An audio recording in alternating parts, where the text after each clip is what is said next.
All right, guys, welcome back.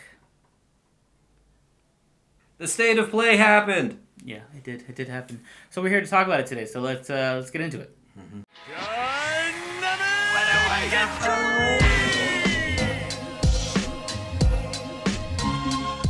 All right. So over the week, we got the Sony State of Play conference where they unveiled their latest and greatest in their showmanship, craftsmanship, and Kojima. He was just there the whole time. He showed up. It could have just been called Kojima Con, and it would have been fine. There was stuff before it, but how important that is it's mostly Kojima stuff. So we're going to give you guys kind of a rundown of what they announced and talk about like our first impressions or our thoughts on the games shown and ideas, I guess, shown. So let's just talk about a few of them. I don't want to talk about like all of them because all of them we're not bangers. Yeah. Like the first one we're going to kind of talk about is Stellar Blade. Yeah, no, Stellar Blade is a title that was recently announced. With Stellar Blade, a lot of what they showed off was pretty aesthetically, but the game itself, at least the limited gameplay shown, the dialogue that was on screen and the explanation offered, just felt flat. A lot of the direction of the game has potential from what is shown, but I don't know, man. I feel like it's just been done before and better. Yeah. It just feels forgettable. It's like Forspoken. It's gonna fall by the wayside, I think. I don't think it's gonna go anywhere, really. See, my problem with it, and the trailer kind of emphasizes it, is it seems to be pulling a lot of story beats from Alita Battle Angel and Nier Automata. And the reason I say that is because they actively refer to this cybernetic character that comes from a better world above as an angel who's in a dystopian society attempting to right things and work against robotic prejudice. And like it's just Alita. Yeah. And it seems like the biggest feature of the game outside of the combat and this sometimes stopping at base is dress up. Like everything in the game seems to be about watching the character dress up and Gotta sell the fight. figures. Which I get, but like it's 2024 and I think that exclusively using sex appeal is just weak. Like it's too much. I'm not going to hear any arguments about it being like surrounded about the character and their merits and everything, because one of the suits shown was literally just like string bikini with bunny ears, Like Borat style. like Borat style. I don't know. Yeah. It feels fucking weak to me. Forgettable. Yes. But you mentioned earlier, what was it, Day of the Diver? Day of the Diver 2. Oh, Dave the Diver! Dave the Diver's great! Day of the Diver. Oh, you said Helldiver. I guess it's Helldivers. So there's Helldiver, which was an isometric top-down group shooter. It was a 3-player game. Feels kind of like Earth Defense Force, if you've ever played that. It's getting a sequel, which is getting ready to come out on February 4th to a worldwide release. It looks fabulous for what it was. Moving from an isometric shooter to a third-person perspective over the shoulder. It's still a group game. There seems to be a lot of features added as far as like technical combat, abilities, giant robots you could pilot. Honestly, that's a sequel. Just looks like dumb fun. It just looks like dumb fun. You need sometimes in the world of gaming. I think it's gonna find a great place within people like us who are just like, hey, you want to play a game? You want to just turn something on? Let's play this. Yeah. I feel like it's gonna be one of those like probably PlayStation Plus in a couple months kind of games where like you get it for free. Yeah, So, that's how I got the first Helldivers. Yeah. I got it through PlayStation Plus, and it was a lot of fun. I mean, it's not something I would have spent money for in the past, but with what they've shown for the new game, I could be swayed. Yeah. I could be swayed. Don't look bad. But speaking of divers again, Dave the Diver, have I mentioned earlier? Dave. Really fun game if you've never heard of it or played it. It's very cutesy. You follow Dave, who is a titular diver by day and sushi chef by night with his with the rest of his crew that he works under. It has a really interesting story regarding like environmentalism and like this magic mermaid kingdom underwater and all this. But the reason we don't give a fuck about none of that. We care they announced about Godzilla. Godzilla. It's so weird. It was like Burning Godzilla too, like the Skrong one. He just comes out of the water and you see the lobster that he fights. Would you remember Final Wars when the dude kicks the lobster in the face? Oh, That's the lobster. Okay, cool. Yeah, Very cool. You can't tell unless you're like a Godzilla fan because it's like very fast in the trailer, like it shows it and then it's gone. But yeah, that's cool that they're doing this kind of a crossover. Like I did not fucking expect it, and I think it's gonna end with us making giant sushi for Godzilla to calm him down. Oh, I thought you meant out of the Godzilla. That'd be crazy. That would be kind of crazy, but I think they're gonna kill the big guy, and it's gonna like broil him or something because it's burning Godzilla, and they're gonna be like, "We gotta calm Godzilla down." There you go. And your sushi chef is gonna be like, "I got an idea. Let's just cook. Let's just cook sushi for Godzilla." Which, if I get to make sushi for Godzilla in 2024, I win. Like that's amazing. Very strong. Love that. And then I guess move on to like the bigger titles that we got. I want to talk about the first one, I guess, that you're hyped for. Dragon's Dogma 2. Oh my god, yeah, I was gonna go with something bad, but let's talk about something good instead. Let's mix it up a little bit. Yeah. So you're a big Dragon's Dogma 1 fan. We have gotten like the reveal for Dragon's Dogma 2, but this is like the follow-up trailer. Yeah. So I'm not a fan of it. I've never played it, but this trailer looks pretty fun. I won't lie. Yeah, I think that compared to a lot of the other games shown for the State of Play for this month, it's one of the few that looks like it belongs on the PlayStation 5 or in the newer generation as it is. They seem to have added a twin-bladed weapon that splits into double blades, maybe? It reminds me a lot of the Insect Glaive from Monster Hunter, another Capcom game, and it's fabulous to see an item like that come into the game because the scaling of monsters, both their size and actually climbing onto them and stabbing them, is something that made Dragon's Dogma really fun. Yeah. You know, unlike the Monster Hunter games, which I love, don't get me wrong, where you're like hunting down the monsters and looking for them, you still can't like climb on top of these giant creatures and just like stab at them, which you would think, right? Yeah. Dragon's Dogma's always had that, as well as like the standard RPG stuff. So I think that getting the opportunity to mix those again is going to be great. Fans asked for the game for a long time. There's a lot of changes to the game. What's the last one, like 2013? 2012? Older. It's older than that. Really? Older than 2012? It might be, I could be wrong. I want to say the first Dragon's Dogma came around 2011, 2012. A little earlier than So that. it's been about a decade. Yeah. Damn. That's how you take the time. I mean, I think that they should have taken the opportunity to make it multiplayer. It's still a single player experience. Okay. However, the emphasis of the game is like the pawn system, which is like your group of like henchmen and using them. So I get why they didn't do that on the other hand. And voice acting sounds great. Yeah. Voice acting sounds so much better than some of the other stuff that was on this list, like Stellar Blade. The voice acting in that is just phoned in. It's phoned in, dude. But you said something about being bad. What game was that? Oh my gosh. Let's talk about Short Message. Oh. Yeah, so we got the Silent Hill short message PT clone, basically. Playable game trailer. It's supposed to be a visualizer and experience game that you can play now. It's live as of yesterday or the time of recording this. And it's, man, like, you ever copied somebody's homework and they're like, just change a couple, And you don't? and you don't change it do at all, and it everyone's like, you afterwards. plagiarized. Like, what do you do? Oh, you got me. I fucked up.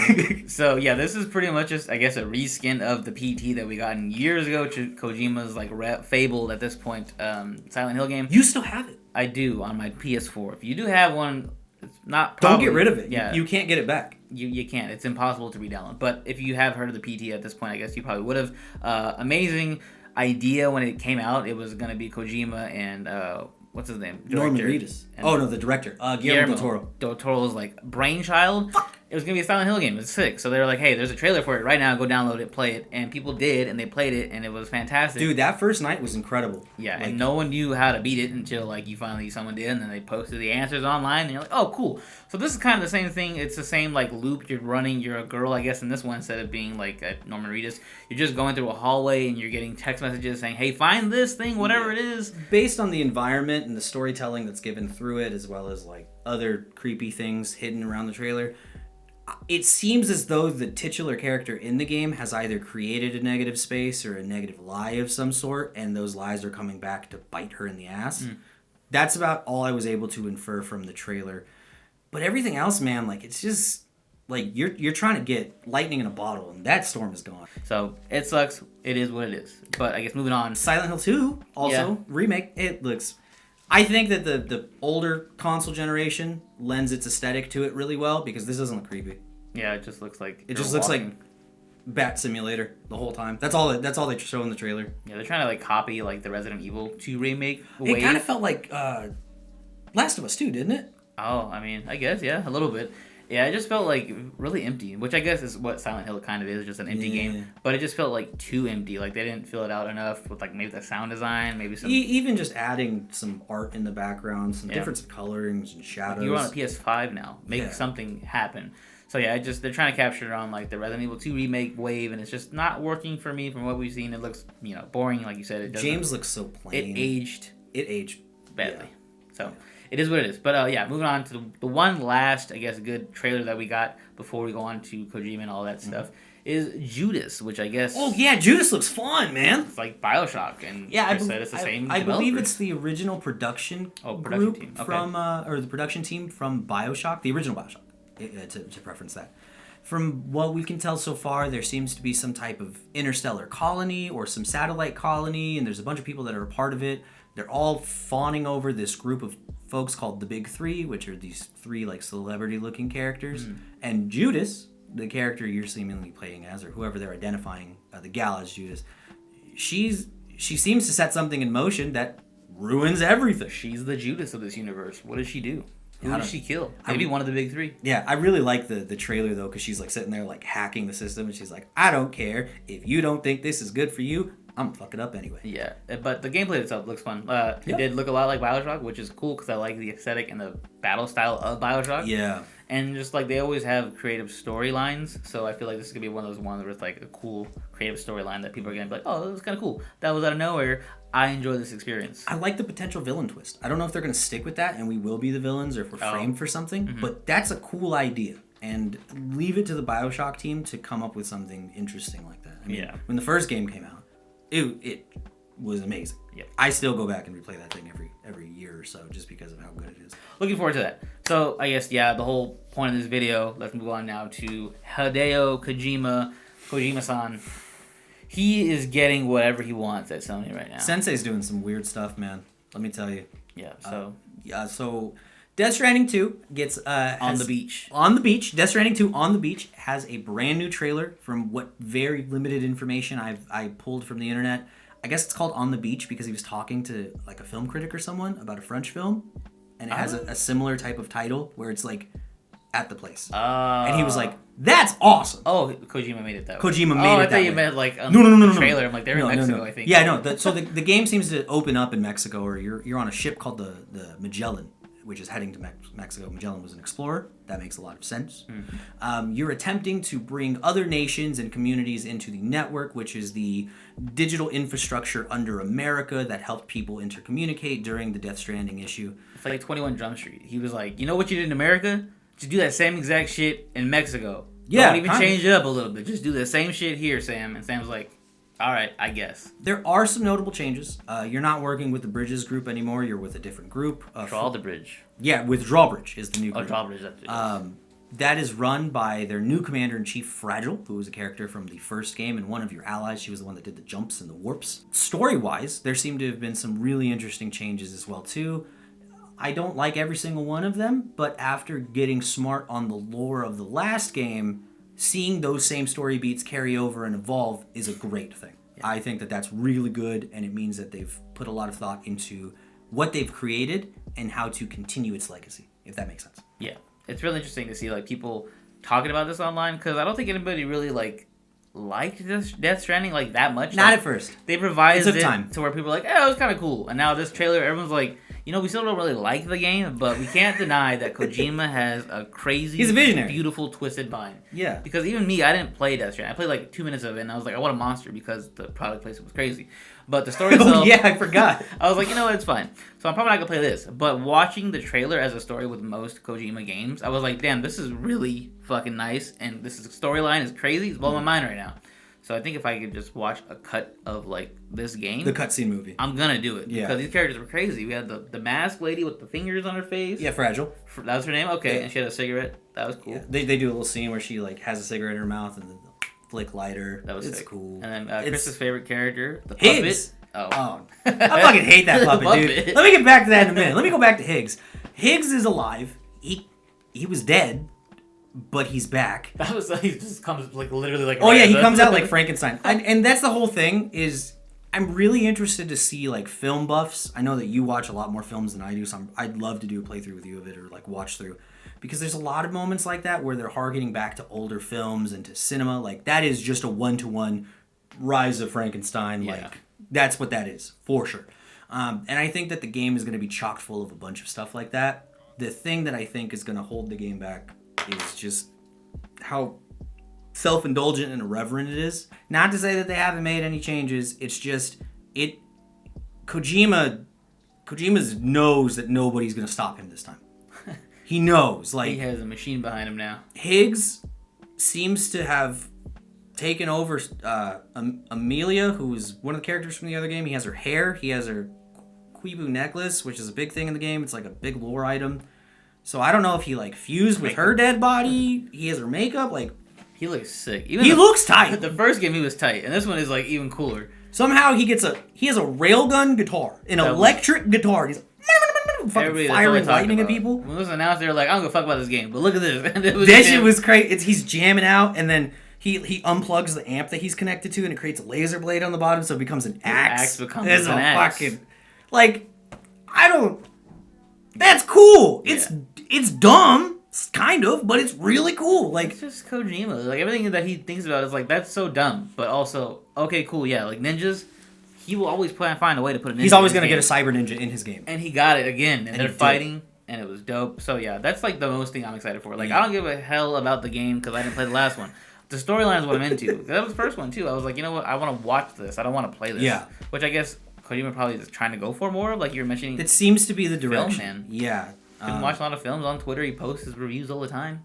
I think he wants to make his own film. He's always wanted to do it, and the chance is finally coming. Yeah. Which is the last thing that we're going to talk about here today. But yeah, that's Shining 2, though. Overall, man, Are you excited? No.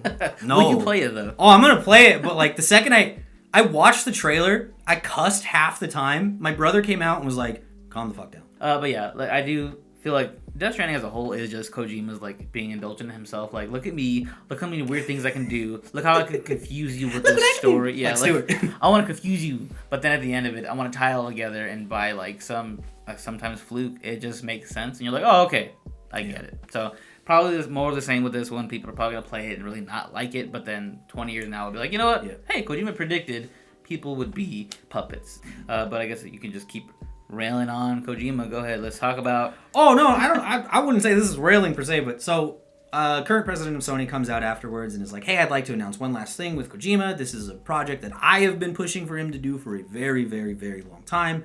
And they announced that Sony and Kojima Productions will have one more joint project going on after the release of Death Stranding 2, which is going to be Kojima's return to the action espionage franchise. I'm going to say that again. Kojima is going to make another action espionage game. It's not Metal Gear Solid. Something new. All of Sony is supposedly going to be behind it, and Kojima explicitly lists that Sony Music and Sony Movies are a huge part of the company, and he really wants to see strong collaborative efforts across the board. Last thing they show is, as they zoom out of the trailer, is that Columbia is involved, so we know the movie studio that Sony might be going through directly to get that done, which is going to be Columbia. I wonder if it's like what we got earlier with like Sophia Lillis, like her, like they were doing mocap on her. Oh, like, yeah. I wonder if it's that project. And he didn't really announce it. They just kind of like showed that trailer, and it was like her, and I think there was another actor I forgot. Mm-hmm. But they were just doing mocap for it. And yeah, just like straight mocap. And Tim's in it. I'm gonna bet if Timothy. Oh, Timothy? Okay. I was like, who? Yeah, Mr. Chalamet himself. He was mocapped as well, and he went to go meet Kojima at some point. I don't know about the mocapping for sure. I know there's a picture of him near the face rigging machine. And there's a picture of him signing Kojima's wall of actors. Okay. So, speculatory. We don't know why they scanned him, but I'm sure we'll find out soon. Yeah. So it probably is going to tie in with that and make it some sort of movie game. I know you mentioned there might be like some sort of like choice-based system for the viewers or players. That was my understanding based on how it was described, is that it was a cinematic experience, but it was also going to be delivered through a video game. So it was a cinematic experience that you pilot. One thing I've always liked about video games is that they're interactive art. You get an active opportunity to influence and take part in the world that you're enjoying.